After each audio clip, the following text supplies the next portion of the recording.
Good evening, Senator Hackett. Can you please tell the audience your name and your credentials and what you do? Yeah, I'm State Senator Bob Hackett. I have a strong background in investments and insurance, so that's where I bring really good expertise to certain areas. And I was a county commissioner before I was a state rep, so I bring good commercial or credentials in healthcare and investments and insurance. And I was chair of insurance for a long time in the House, and of course I'm chair of insurance in the Senate. So, and everybody, I've been successful of passing quality legislation, et cetera. I believe legislation should be a win for the company, a win for the consumer, and a win for the producer. We're like a three-tiered system, and that's why you can't favor one over to the detriment of another. But that's it, pretty safe. So how long have you been in the State House and been a senator? So I was thinking of that when I was driving here. This is my 14th year, and I was 7 years and 2 months in the House, and interested in me coming over to the Senate, and it worked really good that the senator was being term limited at the same time I was in the House. But he took a position at Central State. He was like second command of the Senate, Chris Widener. And he took a position in February, I think, in my last year, that wouldn't have been there 10 months later. So that's why I came over early. And actually, because I came over early, I ended up being the longest serving during this last 2-year period. I'm the dean of the Senate. But that's basically, I've been a senator now for, it's 6 years. I'm starting my 7th year, but then I came 10 months early. So I've been here about 6 years and 11 months, almost 7 years. What was your journey to politics? Why did you get involved in politics? That's a great question. I was a real successful businessman from a really well-known family in Madison County outside of London. And Dad was an All-American at Ohio State, and all 4 of us played Division I football, and I was captain of an undefeated team at London. And so I built up a really nice investment insurance business, and I was at the stage in my career that I was giving back in different things, et cetera. So I was president out at Lake Choctaw. They talked me into running for the board, and we did a lot of good things at Lake Choctaw.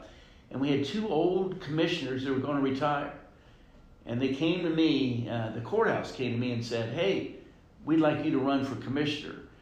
And it was really good. We were well known in Madison, myself and the family, that everybody ran for the other position because they thought the name recognition would really help me. And we had a good success record. Madison is more of a moderate Republican. It was kind of a laid-back county. We haven't had a state rep probably since the 1960s. In those days, up till that time, you had one rep per county, and they gave that up because the big counties like Franklin, needed more than one rep because they had so much more of the population. So since that time, no one ever ran or won for Madison County. I think somebody ran a couple terms in the 70s, but they gave it up under that scenario. And so there was really never even thought to run. Madison was with Clark and Greene, so we were the little county with the other 2 bigger counties. And so it didn't look like we had a chance. But the good news is the congressman was retiring, the state senator was being the congressman, a good buddy, and then the state rep was being the state senator. So they all 3 came to me and said, "Hey, we want you to be the state rep." And so I was in the right place, right time. Really. Tell me a little bit more about your career. What's it like being a senator? The great thing I think is that I found my niche right away, and I knew what my niche was. I didn't want to be in leadership. I wanted to be chairman of a financial committee and either insurance, and for a while insurance and financial institutions were together. So I knew that I had good expertise in those areas that, rarely do you have the type of expertise that I'd have. I'd been real successful, had all the advanced degrees, built up a real nice business. and worked in all areas of insurance and investments. Wasn't a stockbroker, but was a financial advisor, and so had built a real good track record of a lot of quality clients, and built a nice company. About in the middle of near the end of my county commissioner days, I sold the business to my partner, but all that meant was I showed him I just be a producer under him and just work with my clients, and he would take over the entire company. And I had built up great assets and was in good shape, and so it was a real fair deal for both of us.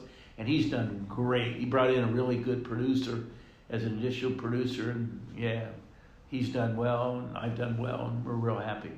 What would you say your primary job responsibilities are as a senator? Yeah, that's a great question. We basically do two things here. Right now, we're passing a budget. So we have a 2-year budget that we're working. So we work on budgets. In the off year, we do a capital budget. And so that's one of the things that we do is we pass a budget.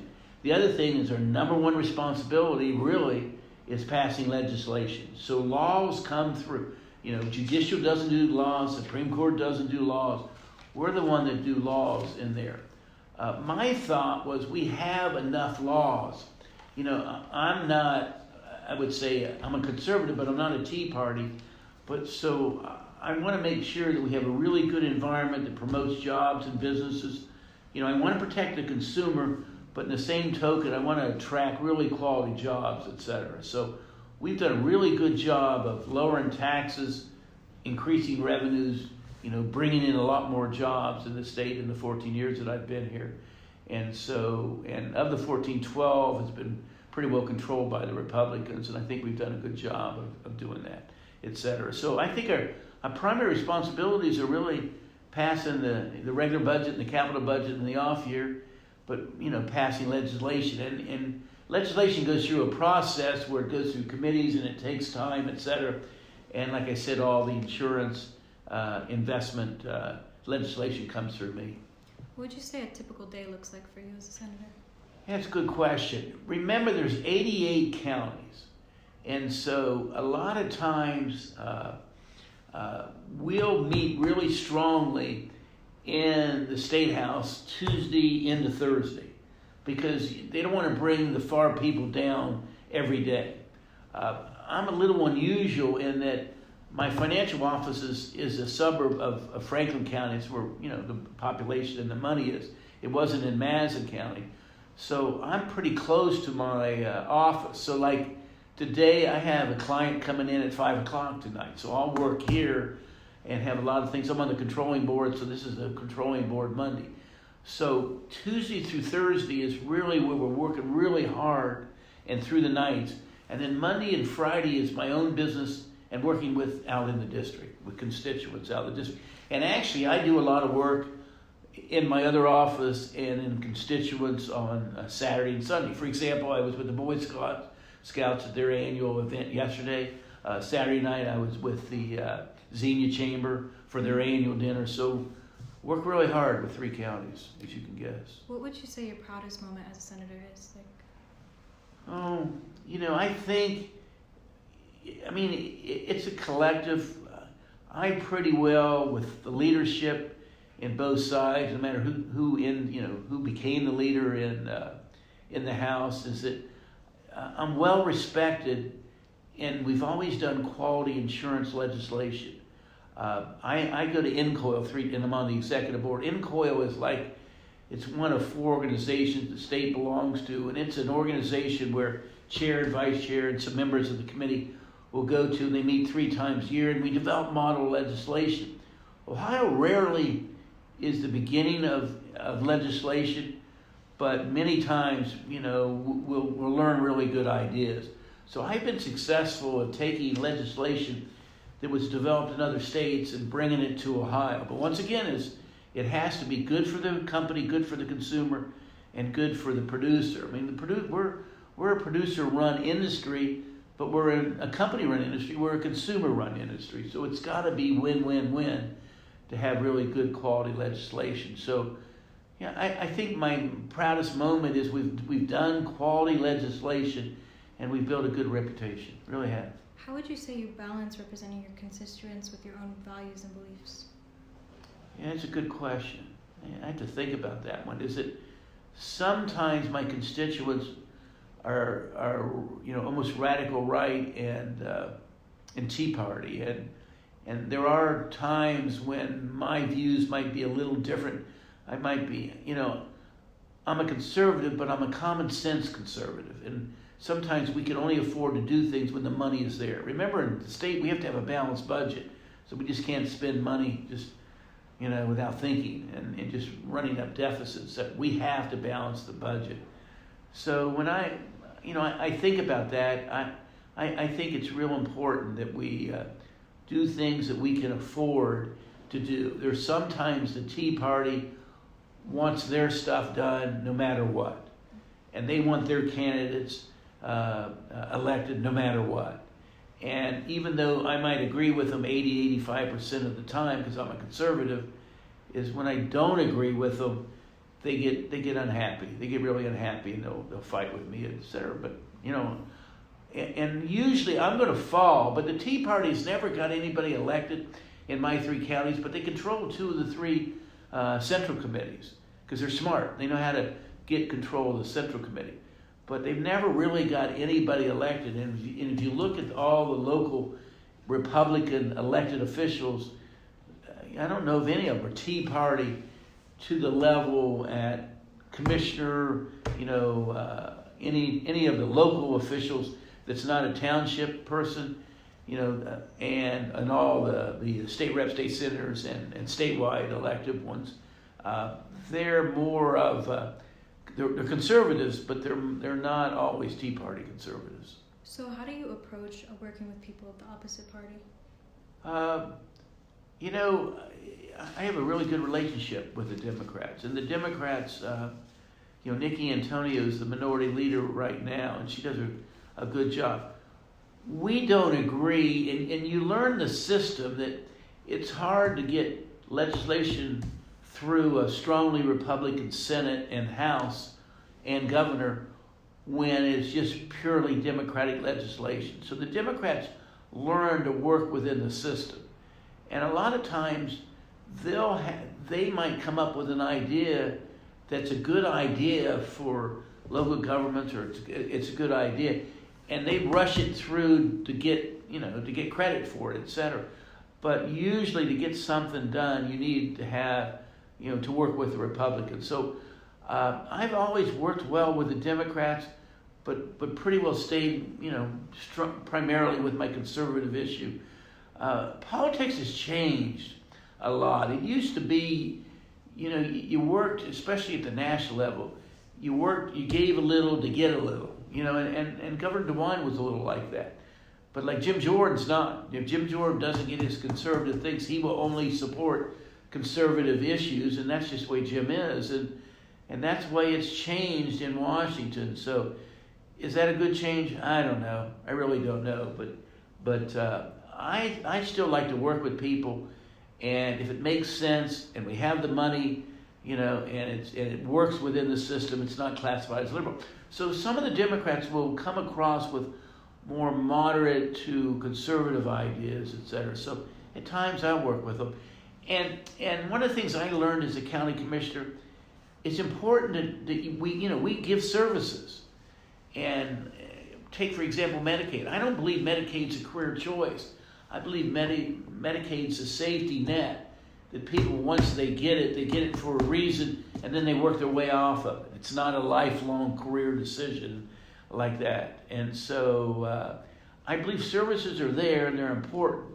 But I also believe, we're safety nets. I mean, like we're the safety nets of the feds, and the locals are safety net of us, and the nonprofits are the safety nets, and the churches are the safety nets of local government. So it's a combination of working together in public-private partnerships.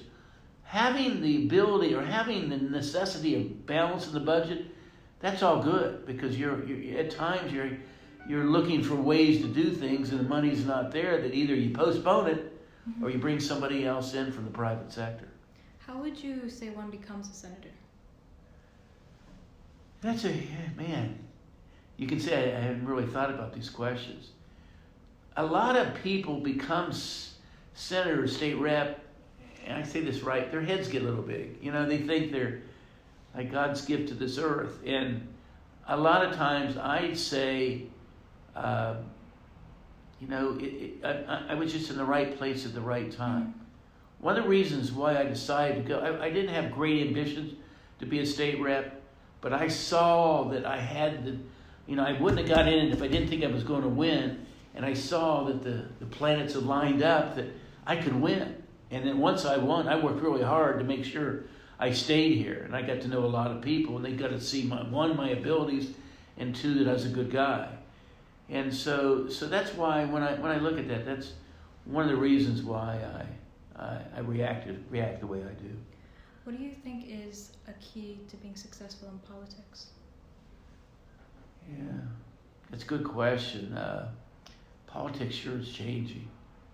You know, there's more polarization now than I've ever seen, even in the Vietnam Wars in the 60s. I'm an older guy. So sometimes you're successful because you have to win in an area where you have to align with the people in that area. I mean, you asked me a question earlier, what happens when you disagree? I mean, when I disagree with somebody, politically, it may not be politically smart for me to vote against something. Mm-hmm. So I'll just sit back and wait and see if the thing's going to pass, and then I'll probably vote for it. But I won't be a sponsor of it on that scenario. So, I mean, that's a tough question. I don't know how I would answer it under that scenario. How do you keep up with the ever-changing political landscape? I don't change too much. That's a good question. I mean, the landscape changes and I don't change. It worries me because, the Senate, we're going to lose some really, like myself, we're going to lose some really pro-business, common sense type of senators like Dolan and Kunze and Hackett and, Schuring. And that worries me because I don't want the Tea Party to get control of those positions. I mean, I've worked the Tea Party really hard to try to turn them around, saying, support Republicans. At times they want to break away from the Republicans. But if they do that, they're just playing in the hands of the Democrats. So I probably don't change. And I think it's hard to beat an incumbent. I mean, I wouldn't be in this position, to be honest, if it wasn't for term limits. Because we're the small area and the person was being term limited in this position, or the person was moving up to be a congressman. And so I just, I have good abilities, but I also was from a small county, so I was in the right place at the right time. Back to more of your typical workday. How long would you say your workday is? Well, mine's a little different. I mean, think about it is, when you're a state senator and a state rep, you spend a chunk of the time doing the job, you spend a chunk of the time working to get elected. People, what we used to say in the House is you never quit running. It's only a 2-year term. So as soon as you get elected, you get running for the next time. So think about what I'm a real hard worker, and I'm hyper, and that's good because I'm driven. And so I have another career. A lot of people have 2 careers in this business. And some people will use the position, but you've never heard criticism of me that I'm using the position or I won't show up. I mean, I believe in meeting with as many people myself and not delegate. I have great staff people, but in the same token, I have good expertise. So I try to handle every insurance, investment, healthcare issue, local government issue because of my background under that scenario. So, it's just, that basically answers it. Would you say there's a lot of variety in your work? There is, in that, I have my own career and I work hard in that. I have slowed down in my own career. Mm-hmm. I'm not taking on as many new clients, and I'm just working with existing clients with rare exceptions, on that. And I'll take on a little of doing retirement plan with people, and my small group in pensions has gone from maybe 25 companies to under 10. I'm not working the other career for the income, but I'm working. But I have great allegiance to my clients, and so I'm working to do it that way. And so when you look at it that way, you're combining getting elected, running to being a state senator, doing the duties there, meeting with constituents, and running the other business. So I work many times 6-7 days a week, and I have a good home life. I have a great wife, and my son will be 50 next year, and my granddaughter, we see her a couple times a month. We have to go to Cincinnati, but it's not like, I have these duties as a father and a husband. I have a really strong, independent wife who I love dearly, and she's a sweetheart. And everybody really loves her. Everybody loves Sue. Actually, Sue's probably a better candidate than me, on that. But I was in the right place, right time, and once again, we're really well known in Madison County. Mm-hmm. You touched on it a little, but how would you say the process of passing legislation works? Yeah, it takes time. I learned really quickly from Kurt Schuring. He had been there a couple years before me, and so he had been back and forth. And I remember when I was in one of my early committees, he had a bill. It was an annexation bill. I laugh about that. And at the end of the first sponsor, he would turn to me and he says, "What do you think of that bill?" And I went, "I hate that bill." I said, "It's all for one side. It's all for the municipalities. What about the townships?" And he goes, "You'll learn how to pass a bill." And the key of passing a bill is not to introduce the bill the way you want it to end up. Is to look at the path of what you have to do. I tell people, when you think of the path of a bill's introduced. Let's say it's introduced in the Senate. Then first you have sponsor, then you have proponent, then you have opponent testimony. These are all different committee hearings. Then you might have a couple hearings of all testimony, and then you vote it out. Then it'll go to the floor. And then before it goes to the floor, you'll talk about it in caucus. I'm on 5 committees. There's 18, 19 committees. How do I know what's going on other than reading the newspaper?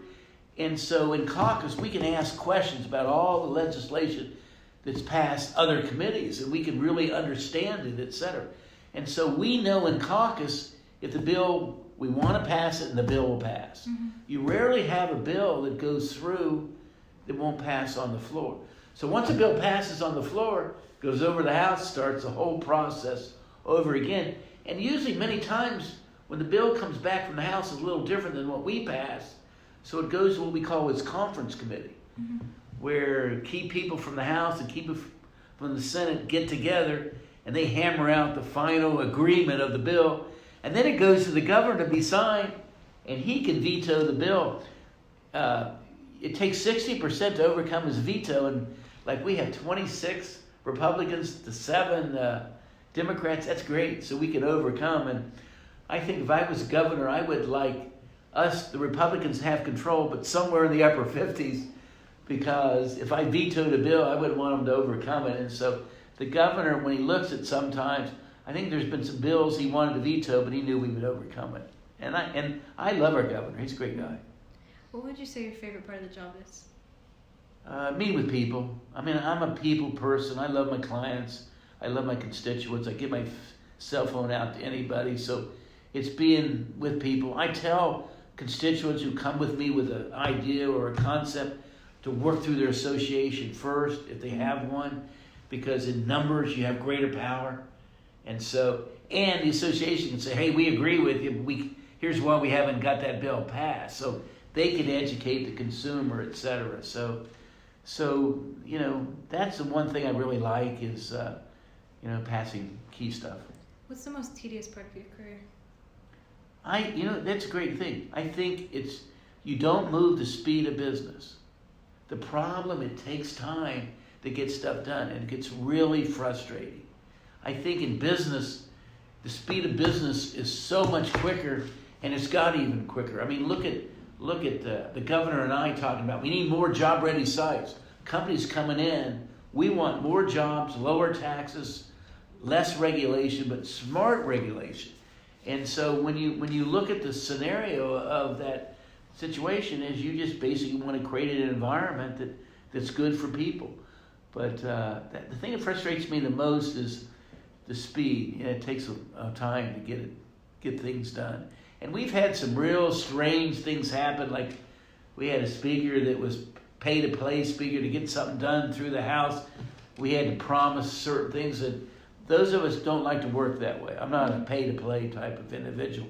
I want to think it's good for the consumer. Once again, good for the company, good for the producer in my industry, or the legislation is good for the state of Ohio. And I want legislation to affect the whole state. I'm not real crazy about coming in with legislation that only affects a real small, narrow area. What would you say about like the struggles you have that make it worth it in the job? Yeah, I think getting things done. I think, like I said, it's a really tough time, and a lot of polarization. I wish people got along better together, etc. But it struggles. It's getting things done. I think that's the problem. That is a problem sometimes, that you want things done yesterday, and it takes time. What do you wish you knew before you came into this position? What? What do you wish you knew before you came to this position? I wish, it's funny, I wish everybody had been a county commissioner like I was before. I think you're fearful when you come in because you're fearful of the unknown. And we tell the new people, don't worry, you'll learn quickly. Mm-hmm. And they protect you here. Yeah, they really do a good job of protecting you. So I think understanding the system, but I think being a county commissioner, it really helped because you knew the importance of services, you knew the importance of working with local governments, and so you knew somewhat of the system. And as a commissioner, you worked with the state rep and the state senator and the governor, et cetera.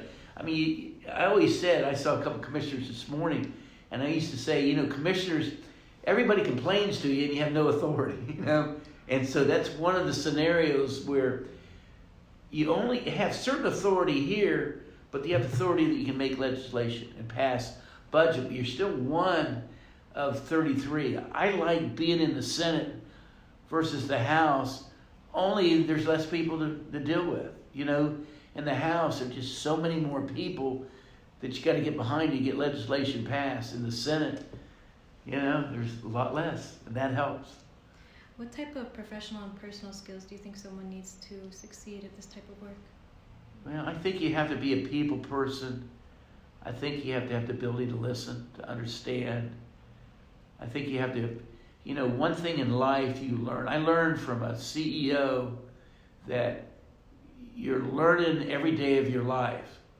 And sometimes the best advice you usually get are from your friends. And if you're too resistant to getting maybe criticism where it's constructive criticism, your friends won't give you that, and then you quit growing as a person. So that's why I think, understanding the job and learning in the job. And once again, I think commissioners really, a lot of people come and we're able to hit the ground running because we have some background. Some other people don't have any background other than the career they were in that wasn't political. It takes them a while to get adjusted and to do that. But I think I knew pretty well what I was getting into because of being a county commissioner for 8 years. What advice would you give someone looking to have a career in politics? Well, that's a good question. That is a good question. There's probably 3 or 4 ways to enter politics. One way is to be trained that way, to get your degree in political science and work your way up in the system. That's one way. Another way is to be successful in your career, and then you use that success because of you having a good reputation to move into politics. I think the thing that worried me the most when I first ran was I came from a moderate Republican county that wasn't the same people pretty well controlled the Central Committee and the Republicans, and they weren't the business community. They were just the same. It was somewhat the courthouse, people that were elected in the courthouse, and a few other people. And they were more concerned of keeping control than they were concerned about getting people elected, other than below us, the local people under that scenario. So I thought, man, when I ran the first time, I would get criticism because I wasn't, the Republican Central Committee had 2 meetings a year that was outside their regular meetings that only they could go to. They had a picnic and they had an Oktoberfest. That was it. And many times they didn't even broadcast it. Mm-hmm. I mean, I would get on township Republicans, why they didn't come, to the summer picnic, and they would say, well, they didn't get invited. They didn't even know they were having it. And so we were a laid-back committee, and so I had a fear that people would criticize saying I didn't pay the price. But I was real successful in my career and successful in the county, and people had known me, one, I was intelligent, good guy, and I'd work hard for the people. What do you believe the role of the Senate is in shaping national policy? Oh, it's really difficult now with the polarization. I love humor, and I'll jest and I'll say Ohio and California probably will never agree. California is a very liberal state. Ohio is a conservative state. We're conservative in the rural areas. We're a little more liberal in the big city areas. And so it's hard for Ohio. Ohio doesn't come out, I don't think, with new ideas. They take other ideas from other, if you look at the real conservative, real tax environment, low tax environment states, you have Texas, Florida, Tennessee. We learn from those states how to be successful. And a lot of times successful because of location and the weather. But one of the things we have going for us, we have tremendous location. We're within 60% of all the population of not only the United States, but Canada. And so we're in really good location, logistic-wise, et cetera, to move products along, et cetera. So I know we can affect national policy, and I'm not against that. I'm a businessman. I want to create a pro-business environment. I think the way is to bring jobs. I mean, I don't like Trump's style, but I loved his policies. I don't know how to say that, but that's the best way to say that, is that, he was a conservative, he was a great negotiator, et cetera. I mean, he's off the chart, doing the wrong things, et cetera, but at times, his policies are really, really good under that scenario. And so I want Ohio's conservative policies, but I also want to get things done in Washington. I worry for people like you, $31.5 trillion in debt. Do you know what that is per person? I mean, it's just like this huge boulder hanging over your neck. It's, debts used to be like carrying a marble in your pocket. You could do that. Now it's like carrying a boulder. How are you going to carry that? I mean, and it's not getting better. It's getting unbelievably worse. Mm-hmm. And so that worries me. Would you say you travel a lot as a senator? I do, but it's because of my chair of insurance. Mm-hmm. INCOIL has 3 national meetings a year. I always go to that because Ohio's a big insurance state and I'm the chair. They want me to go to that. And so I do travel. First time ever I went to a fundraiser, Ohio Republican fundraiser. In 14 years I went this time because I had sold my property. I thought, I might as well go on that. I can go. But we're going to San Diego in about a week and a half. And then we go to Minneapolis. And for the first time they're going to have INCOIL in Columbus in November. So I'm thrilled about that. First time, I think, ever. And they're doing it because I only have the remainder of this year and next year, and I'll be gone. What are some good books or journals or even podcasts you recommend? That's a good question. If you look outside, there's a picture where my library came over and they asked what my favorite book was. I know you're smiling, you're laughing, and you see her smiling. It's an audiobook. And my wife taught me about 10 years ago to get into audiobooks. And Carl from Greene County showed me how to get them, order them. I used to go in the library and I would really listen because I drove so much. Mm-hmm. And I would really listen to audiobooks. That's crazy under that. Now I do them online and there's other systems, etc. that I can look at books and shows and different things online, etc. So I think I talk more. I mean, I get a lot. This week I have the Commissioner of Insurance, Judy French, is coming in, and we'll discuss policy and what's going, etc., and what's working there. We get model legislation in COIL. So we'll go through and we'll see all the testimony. We run it like committees, and then we vote it through committee, and then we vote it through the executive board. And so a lot of it is, I probably wish I was more well-read. I was extremely well-read in my industry, but now I look things up. I mean, you guys have taught me how to do things. So when I want to see something, I'll Google something and I'll read about it on the internet, the different things and stuff. And you talk about podcasts. I just read about everything in Google as it applies to my industry. And I was lucky in that I worked in all areas of my industry. And the industry is changing tremendously. And it's hard for me to change. For example, we're a mutual fund company. We have $400 million in mutual funds. Everybody in there is actually, I'm the only one of the 6 that works directly with the mutual fund company, because that's the way I've done it forever and ever. And I do a lot on the rollovers where I work with Vanguard at no load, which means I make no money from that. But I'm always making money with the other one, and that way I have diversification. They'll do more, they'll set up brokerage accounts. So instead of working with the fund family, they can work with individual funds from different fund families. The only thing that gets them highly rated was before you got in there. And so, a lot of studies have shown that if you use 5-star funds, you end up with a 3-star return, because what made them 5-star was before you used them. And so that's why I always do a top 4 mutual fund company that has really good funds.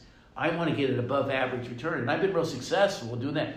I don't want to hit home runs. I'm just not that good. So I used to tell people, I may not be the best in my industry, but I'm pretty well near the cheapest in my industry under that. I really try to get long-term investors to stick with me. Is there any sort of education or programs you need to go through to become a senator? That's a great question. I think a lot of times, if they come in through school, that a lot of times they'll work in this industry like you have as a page, as an intern, and then they become a legislative aide. Up till recently, we were really low on what we paid our legislative aides. Now they're a little better, but we're still in the bottom third under that scenario. So it's a transitionary position. So I think a lot of times is work through the system.